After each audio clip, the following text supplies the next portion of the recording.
یہاں پر مقصد صرف جانور کو قربان کرنا نہیں ہے، بلکہ اصل مقصد، اصل سبق یہ دینا ہے، اے بندے جس طرح تو نے اللہ کے حکم پر عمل کرتے ہوئے جانور کو ذبح کیا،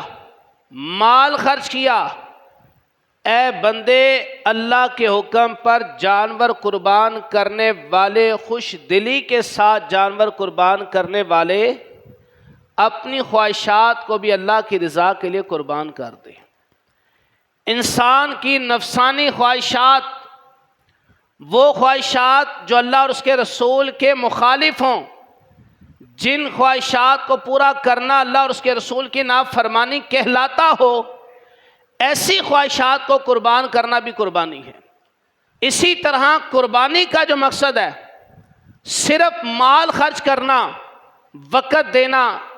اور جانور قربان کرنا یہ مقصد نہیں ہے،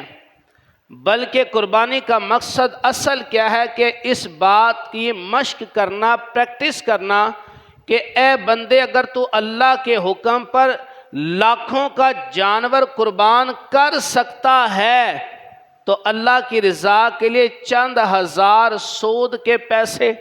چند ہزار رشوت کے پیسے، چند ہزار جوے کے پیسوں کو بھی اللہ کی رضا کے لیے چھوڑ سکتا ہے۔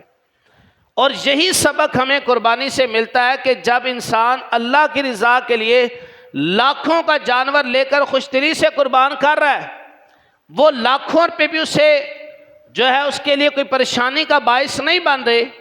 تو یار بندہ اگر اللہ کی رضا کے لیے چند پیسے رشوت کے، جوے کے، سود کے، حرام کام کے، تو اگر وہ حلال چیز اللہ کے لیے کر رہا ہے تو حرام چیز کو چھوڑنا تو بدرجہ اس کے لیے آسان ہو جائے گا۔